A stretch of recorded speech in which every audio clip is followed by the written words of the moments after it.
कि इन्होंने ये युद्ध की घोषणा कर दी है और ये कह दिया है कि भैया जाटो तुम हिंदू धर्म का हिस्सा हो नहीं। और हमने ये कह दिया है बहुत बहुत धन्यवाद, हम मान गए आपकी बात को कि हम हिंदू धर्म का हिस्सा नहीं है।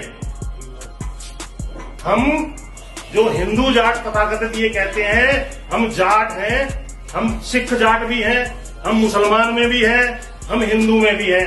पहले हम जाट हैं।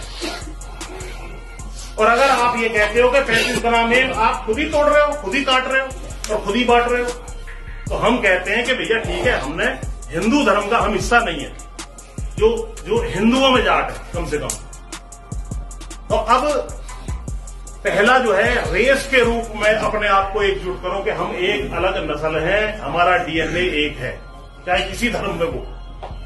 दूसरा है आर रीजियन। हमारा रीजियन कहां से है?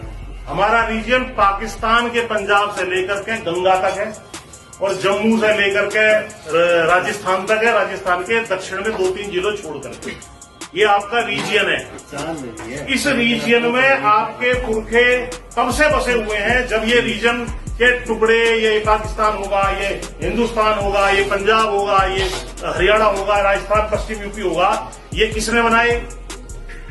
ये किसी पॉलिटिकल व्यक्ति ने बनाए, पॉलिटिकल ताकतों ने बनाए और आपको काटने छाटने का जो है ये षड्यंत्र था। तो आपको जो है 2 देशों में विभाजित किया गया और यहां पर अनेकों प्रदेशों में विभाजित किया गया।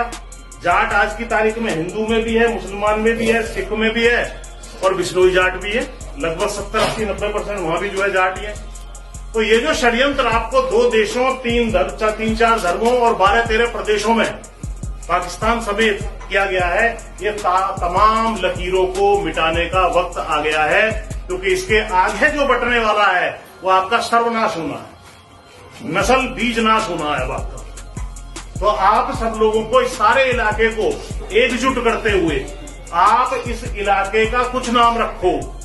ये छोटी लड़ाई नहीं है, इस लड़ाई को आप जाटलैंड कह के रख लो या कोई और आपको नाम समझ में आए वो समझो और अपने साथ बाकी तमाम लोगों को लेकर के चलो जो भी खेतीहर जातियां हैं। और सारे के सारे हम तो भाई अपने आप को मान चुके कि अब हम हिंदू नहीं रहे, हमें हिंदू धर्म से निष्कासित कर दिया गया है। तो हमारा दूसरा भाई जो जिस धर्म में है वो सिख धर्म है। सिख धर्म के तरफ आपको भारी पलायन संख्या में करना पड़ेगा। आज कर लो और कट के 10 साल बाद कर लो और 50 साल बाद कर लो या 100 साल बाद कर लो। और अगर पहले भी मेरे पास एक मोबाइल की चिट्ठी है, एक बार नेहरू जी ने चौधरी चरण सिंह उनसे मिलने गए। चौधरी चरण सिंह 58 की बात है, 1958 की।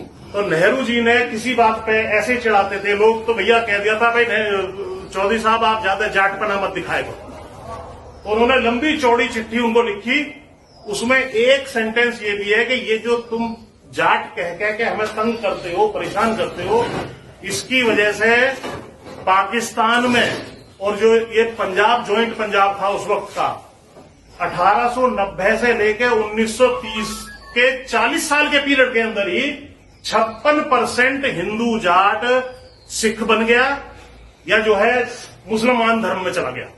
ये तुम्हारी वजह से हुआ, किसी तलवार के बलबूते पे नहीं हुआ। और ये जो कंस्पिरेसी चल रही है, ये जो षड्यंत्र चल रहा है, ये रुकने वाले नहीं है। अब गोत्रों में बांटो, अब पार्टियों में बांटो, अब ये यूपी का जाट, ये हरियाणा का जाट, ये दिल्ली का जाट, ये पंजाब के सिख जाट, ये राजस्थान के जाट, इसमें बांटो, इनको जो है एक दूसरे से भिड़ाओ। अब इस लड़ाई को यहां नहीं, अब अंतर्राष्ट्रीय स्तर पर लड़ो। कनाडा में भी भिड़ा दो, कनाडा में भी हमारे कुछ लोगों को बहकार करके, युवाओं को बहकार करके इस लड़ाई में लगा दो, जबकि वो जमीन बेच करके, गहने गिरवी रख के, उधार लेके, ब्याज पर पैसे उठा करके वहां गए। उनको भी इस बात को जो है मजबूती से समझना होगा कि भाई आप लोगों को वहां लड़ने के लिए भेजा जो भेज गया है, आपको वहां पढ़ने के लिए भेजा गया, अपना करियर बनाने के लिए भेजा गया है। आपको इनका जो है बंदूक नहीं, जो है कंधा नहीं देना है, ना बंदूक देनी है, इन पर कंधा भी नहीं है, इनको बंदूक भी नहीं है, केवल उकसाते हैं आपको। और आप जाकर के जो आपके सच्चे साथी हैं, जो आपके भाई हैं, जो आपका खून है, जो आपके हर सुख दुख में खड़े हुए हैं, अगर जाटों पे कोई मुसीबत आए तो सबसे पहले ट्रैक्टर ट्रॉलियां कौन जोड़ेगा भाई? सिख भाई आएंगे या ये आ जाएंगे हमें बचाने के लिए? संगी तो कहेंगे इनको जितना काटना बांटना है, आपस में लड़ाना, ये करते रहो, तुम्हारी सत्ता कायम रहेगी। तीसरी बार भी सरकार बना गए तुम्हारे सामने, कुछ कर पाए? क्योंकि तुम आपस में बटे हुए हो। इसलिए ये क्षेत्र की रेखाएं मिटाओ, धर्म की रेखाएं मिटाओ और ब्लड के अनुसार जो है एकजुट हो जाओ। खेती किसानी आपका पेशा है, जवान जो है आपके सैनिक में जो भर्ती होते थे वो भी आपका रास्ता खत्म हो गया है। यानी कि राजनीतिक रूप से, आर्थिक रूप से, सामाजिक रूप से, व्यवसायिक रूप से, खेलों में जो आपका मान सम्मान था, या तमाम कहीं पर भी सरकारी कर्मचारी आप बन जाओ, तमाम रास्तों को रोका जा रहा है। इसको ध्वस्त करने का एक ही तरीका है और मैं तो उसे कहता हूं, मैंने उस लेख में लिखा है, जाटलैंड दी फाइनल सॉल्यूशन। अंतिम विकल्प और अंतिम समाधान जाटलैंड का है। जाटलैंड के युद्ध को शुरू कर दो और धीरे धीरे सारे सिख धर्म की तरफ जो है पलायन कर दो। सिखों से और जो निशान साहिब है उसके सामने संघ का भूत भी नाचता है, भूत भागता है। और मैं बता दूं, परसों मुझे इसी विषय पे बोलने के लिए वहां इंडिया इस्लामिक सेंटर में बुलाया गया था 7 तारीख को। तो पहले मैं वैसे ज्यादा मंदिर में कहीं कभी जाता आता नहीं हूं, लेकिन मैं बंगला साहिब गुरुद्वारे गया, वहां से मैंने जो है निशान साहिब खरीदा वहां एक, और उसको लेकर के मैंने वहां दिखा दिया। मतलब भाई अब हम लोग, क्योंकि हिंदू धर्म के जाटों को आपने निष्कासित कर दिया है, 35-1 की आपने बात कर दी है, जाट नॉन जाट कर दिया है, तो इसका मतलब आप हमें अपना साथी नहीं मान रहे। हम भी कह रहे बहुत बहुत धन्यवाद, राम राम, तुम से राम राम कर रहे हैं अब हम, और अब हम अपने असली खून, अपने असली धर्म की तरफ पलायन करेंगे। तो वो मैंने वहां दिखा दिया। वहां जो है तमाम लोगों ने उस चीज को बड़ा एप्रिशिएट किया कि ये ठीक है।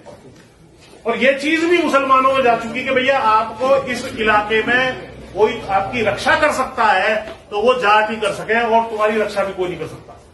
और हिंदुत्व का जो प्रोजेक्ट इनका पूरे देश में चल रहा है, यहां पर जाट गैर जाट, जाटलैंड के अंदर यूपी बिहार में यादव गैर यादव, महाराष्ट्र में जो है मराठे गैर मराठे, गुजरात में पटेल गैर पटेल, इस सारे का एक ही तरीके से लड़ाई कर सकते हो। इस युद्ध को जीतना है, संघी ताकतों को हराना है, तो हमें निश्चित रूप से जो है एकजुट होकर के रेस के अकॉर्डिंगली, रीजन के अकॉर्डिंगली और रिलीजन के अकॉर्डिंगली तीनों पैमानों पर एक होना पड़ेगा। उसके अलावा कोई रास्ता अब आपके पास नहीं बचा है। अपनी नस्ल को बचाना है तो एकता करनी पड़ेगी। बहुत बहुत धन्यवाद।